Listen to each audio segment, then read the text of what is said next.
years of excellence. Sun International Institute of Tourism and Management.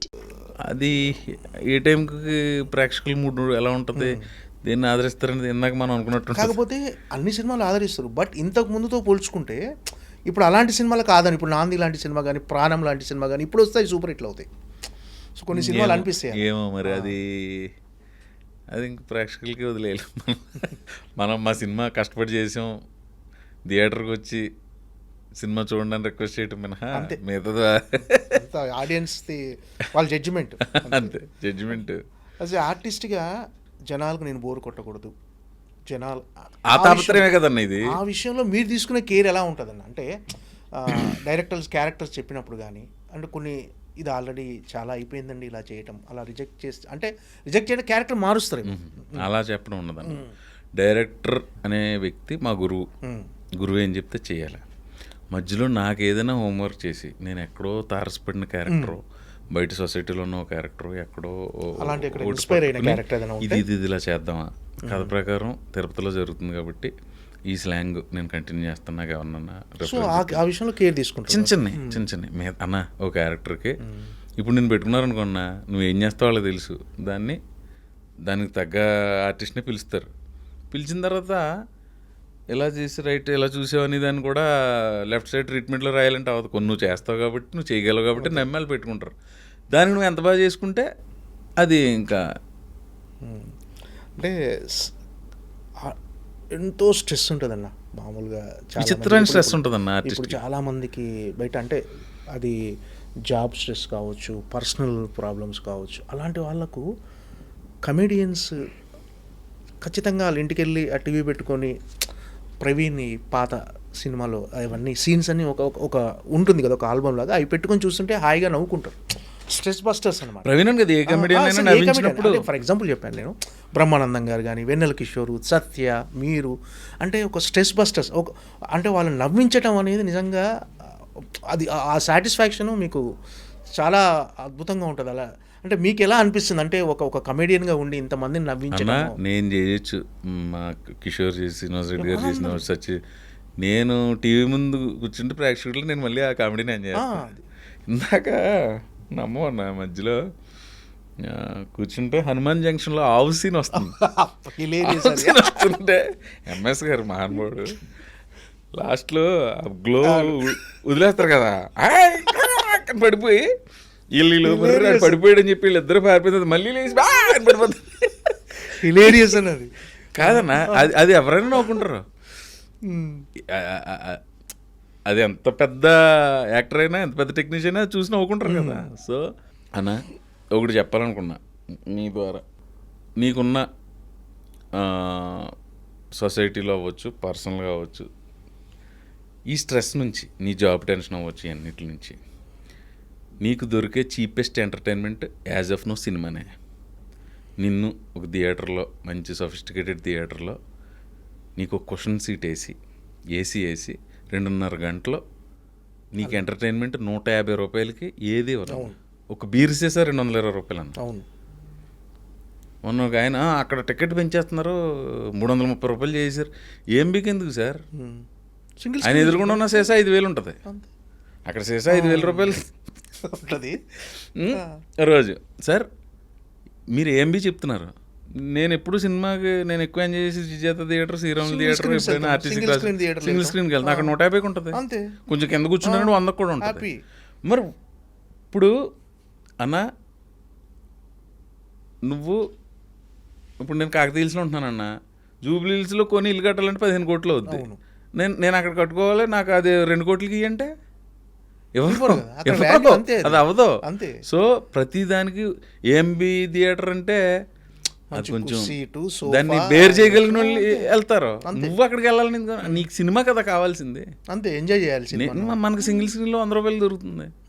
ఇప్పటికీ నేను మా ఊర్లో వెళ్ళినప్పుడు అలా కింద గేట్ దగ్గరికి వెళ్ళి ఇలా చూస్తే ఈ తెర మీద లైటింగ్ వాళ్ళ కళ్ళలో పడుతుంటే థియేటర్లో జనం ఉంటే ఎంత ఆనందంగా ఉంటుందన్న.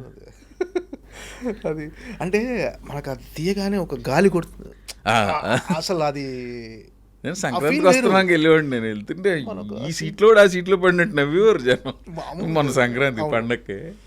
సో 150 రూపాయలకి 2.5 గంటలో నీకు దొరికే ఎంటర్టైన్మెంట్ ప్రస్తుతానికి సినిమా అన్న. నిజంగా ఇంకోటి ఉందనుకో, ఇది వాస్తవం. ఇదేదో నేను ఫోర్స్ఫుల్గా చెప్పి ఇది చెప్పట్లే, ఇది వాస్తవం కాదు. ఒకసారి ఆలోచిస్తే మీకే అర్థమవుతుంది. అంటే సింగిల్ స్క్రీన్లో చూస్తే ఆ కిక్ వేరన్నా. స్క్రీన్ వదిలే అన్న, సింగిల్ స్క్రీన్ అవ్వచ్చు, మల్టీప్లెక్స్ అవ్వచ్చు. మల్టీప్లెక్స్ కూడా 150 రూపాయల టికెట్ ఉంది కదన్న. ఎప్పుడైనా ఒక వారం హైక్ ఇస్తే ఇస్తారు, అది కూడా నెలల తరబడి ఎవరు కదా.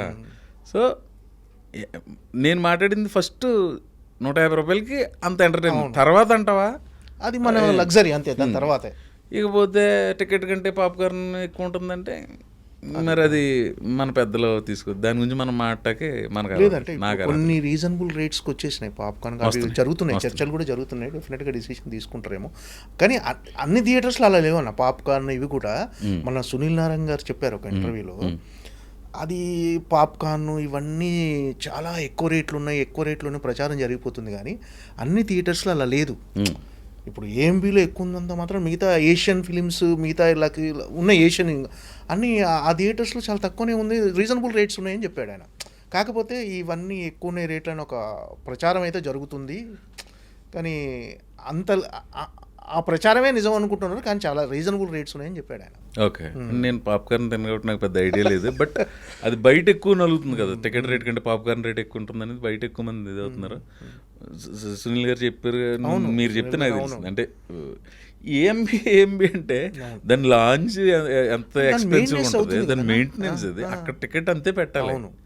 మనకే ఇప్పుడు అన్న ఈ డ్రెస్ 10,000 పెట్టేసుకోవచ్చు, 30,000 పెట్టేసుకోవచ్చు, 300 పెట్టేసుకోవచ్చు, అది నీ ఇష్టం. నువ్వు కోటిలో కొనుక్కున్న టీషర్టే కదా అది. సో థింగ్ ఏంటంటే నువ్వు ఎంత వెచ్చించగలవు అన్న. జీవన ప్రమాణస్తే పెరిగే కొలిది నీ లైఫ్ స్టైల్ పెరుగుతుంటుంది అన్న. అంతే. నువ్వు మారుతి గారి దగ్గర నుంచి స్టార్ట్ అయినా ఇప్పుడు బెంచ్ గారు కొనుక్కున్న 4 టైర్లే ఉంటాయి. బట్ థింగ్ ఏంటంటే కంఫర్ట్ పెరుగుతుంది. ధనుష్ గారు చెప్పారు కదన్నా, నీ దగ్గర 200 రూపాయలు ఉంటే నీకుండే ఖర్చులు 250 ఉంటాయి.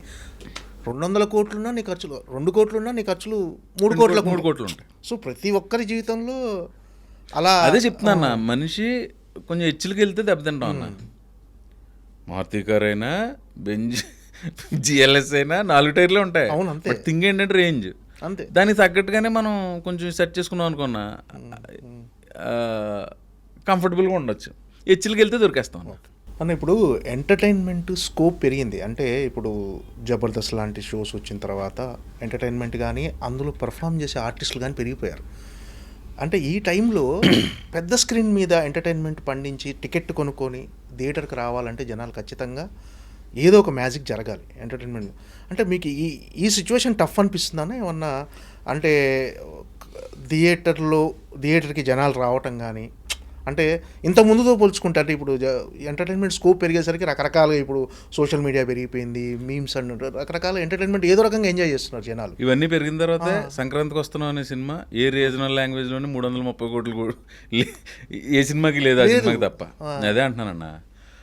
సినిమా తర్వాత VCP, VCR, city cable TV, ఉపగ్రహ ఛానల్స్, ఇవాళ ఓటీటీ, ఇవన్నీ డైరెక్టర్ హరీష్ శంకర్ చెప్పినట్టు అన్నీ రిజిస్టర్ మ్యారేజ్లు అన్న. సినిమా అనేది కళ్యాణ మండపంలో చేసుకున్నప్పుడు అవన్నీ ఉన్నా కూడా సినిమా ఆడుతుంది కదా, రేపు ఏంటో నాకు తెలియదు. ఇవన్నీ వచ్చినప్పుడు అలాగే అన్నారన్న. ఇప్పుడు మా చిన్నప్పుడు ఇప్పుడు స్కై ల్యాబ్ అని ఏదో పడిపోతుంది, మన అందరం చచ్చిపోతాం అన్నారంట. అందరూ జనాలు ఆస్తులు అమ్మేసిన శుభ్రం తినేస్తే ఆగేశారు. ఉన్నాయని కోళ్ళు కోసుకొని అన్ని తినటమేనంట. అది పడలేదు, ఇక్కడ ఆస్తులు దొబ్బినాయి. సో సినిమా ఎంతసేపు ఇంట్లో కూర్చుంటావు నన్ను అలా అని చెప్పి ఆ ప్లాట్ఫామ్స్ని ఏది మనం తక్కువ అంటలేదు.